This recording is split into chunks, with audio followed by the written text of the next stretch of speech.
बोले ये सारी समस्याएं तुम्हारी बुद्धिहीनता, तुम्हारी मूर्खता के कारण उत्पन्न हुई है। तुम्हारे अंदर विवेक होता तो इनमें से एक भी समस्या तुम्हें दुखी नहीं कर सकती थी, लेकिन तुमने अपने अविवेकता के कारण, अपनी मूर्खता के कारण खुद ही अपने रास्ते में कांटे बिछा दिए। जो भूल कर भी किसी को मत बताना और इन बातों का अनुसरण करते हुए तुम बाहर से मिलने वाली दुखों को दूर कर सकते हो जो बेवजह तुम्हारे अंदर पनपते हैं। पहली बात जो किसी को नहीं बताना चाहिए वो है अपनी मजबूरी का दिखावा करके दूसरों का दया का पात्र बनकर उनकी सहायता लेने की गलती कभी नहीं करना हो सकता है। आज तुम्हारी मजबूरी देखकर तुम्हारी सहायता कर दे, लेकिन कल वो तुम्हारा फायदा उठाने के लिए दोबारा नहीं सोचेंगे और फायदा भी नहीं उठाएंगे वो दूसरों के सामने तुम्हारा मजाक बनाने में। वह आदमी कभी भी दोबारा नहीं सोचेगा, इसलिए कभी भी अपनी मजबूरी का दिखावा न करे। अगर घर में 2 रोटी है, सूखी रोटी है, तो वही रोटी खाकर सो जाओ, लेकिन दूसरों को इसके बारे में भनक तक नहीं लगनी चाहिए। जरा आप खुद सोचो मजबूर होने का क्या कारण हो सकता है। एक इंसान या तो वो दूसरों से सहानुभूति करना चाहता है या तो उनसे कोई आर्थिक मदद चाहता है, लेकिन दोनों ही परिस्थितियों में आप देखोगे तो दूसरा आदमी आपका फायदा उठाने से दोबारा नहीं सोचता। अगर वह फायदा नहीं भी उठाएगा तो अपनी नजर में तो आपको मूर्ख ही समझेगा, बेवकूफ समझेगा और दूसरों के सामने आपका मजाक जरूर बनाएगा। इसीलिए अपनी मजबूरी के बारे में किसी को मत बताना। दूसरी बात जो किसी को भी नहीं बताना चाहिए वह है अपनी अतीत की गलती और अपनी भविष्य की रणनीति। जरा सोचो अगर हम अपने अतीत की गलतियाँ किसी दूसरे को बताते हैं तो उसका क्या प्रभाव होगा। वह गलतियाँ तो ठीक नहीं की जा सकती तो उन्हें बताने की क्या जरूरत है। आप अपने अंधेरे पक्ष को खुद दुनिया के सामने बता रहे हो, खुद अपनी गलतियाँ दूसरों के सामने बता रहे हो। इससे उस आदमी के नजर में चरित्र गठित हो जाएगा और भविष्य में आपको उसी नजर से देखेगा। इसलिए किसी भी आदमी की नजर में अपने चरित्र गठित मत होने दो और सारा सोचो व्यर्थ में ही अपनी भविष्य की रणनीति दूसरों के सामने बता रहे हो जो लोग आपके काम का हिस्सा ही नहीं है। उनके सामने अपनी भविष्य रणनीति के बारे में ढिढोरा पीटने का क्या फायदा। वो लोग आपकी सहायता तो नहीं करेंगे लेकिन आपकी भविष्य की रणनीति में बाधा जरूर बनेंगे। आप खुद अपने विवेक का इस्तेमाल करिए और सोचिए कि आपके साथ ऐसा हुआ कि आपने अपनी भविष्य की रणनीति किसी को बताए हो और वह रणनीति कभी कामयाब नहीं हुई तो जरूर हुआ होगा। गौर से सोचिए, याद जरूर आएगा। तीसरी बात जो किसी को नहीं बतानी चाहिए वह है घर की बातें। जो भी घर के अंदर आपस में बातचीत होती है हमारे माँ बाप के साथ, हमारी पत्नी के साथ, हमारे बच्चों के साथ, हमारे भाई बहन के साथ, यह बातें परिवार तक ही सीमित नहीं चाहिए। अगर ये बातें दुनिया के सामने ढिढोरा पीटते हो तो दूसरों को आपके घर में घुसने का एक मौका मिल जाता है और वह इसका फायदा उठाने के लिए कभी भी दोबारा नहीं सोचेगा। वह आपके परिवार के सदस्य को तो आपसे दूर ले जाने की कोशिश करेगा। ऐसा होता है।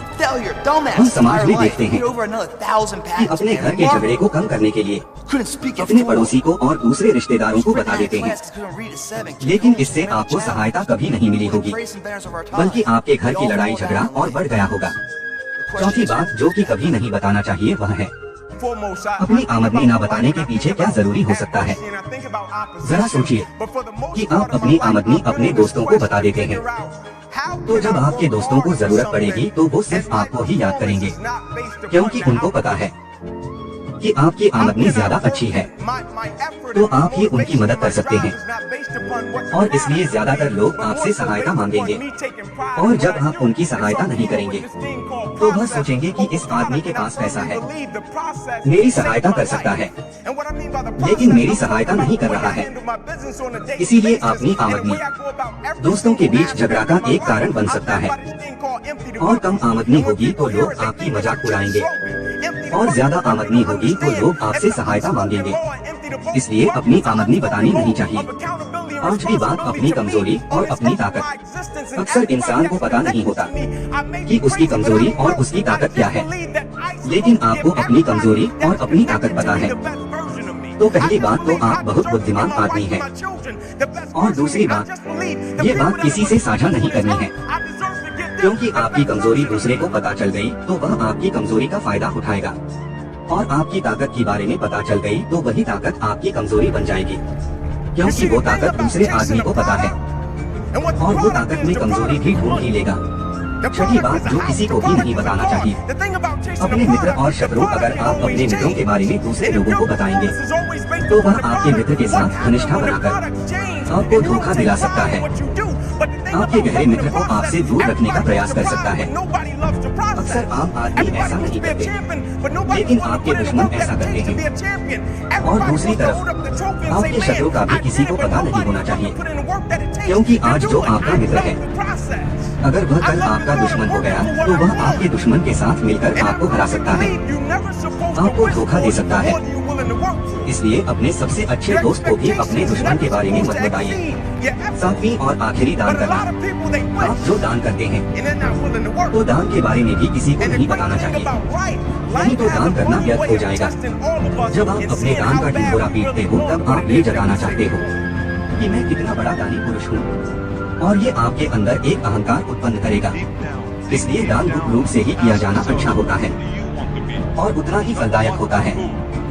जब आप दायां हाथ से दान कर रहे हो तो बाएं हाथ को भी पता नहीं चलना चाहिए कि दायां हाथ दान कर रहा है। ये जो 7 बातें जो बौद्ध भिक्षु ने मोहन को बताई, इनमें संस्कार के सभी सिद्धांत छुपे हैं। इन बातों का अनुसरण करते हुए आप अपने घर में सुख शांति बना सकते हैं और घर के झगड़े हमेशा के लिए दूर कर सकते हैं। आप जब इन बातों को अपने विवेक से सोचेंगे तो आपको ये बातें सच मालूम पड़ेगी कि हर कोई बात हर कोई को नहीं बताना चाहिए। तो साथियों, मैं उम्मीद करता हूँ कि इस वीडियो से आपको बहुत कुछ सीखने को मिला होगा। अपनी राय कमेंट बॉक्स में दें। फिर मिलते हैं अगले वीडियो में। जय हिंद।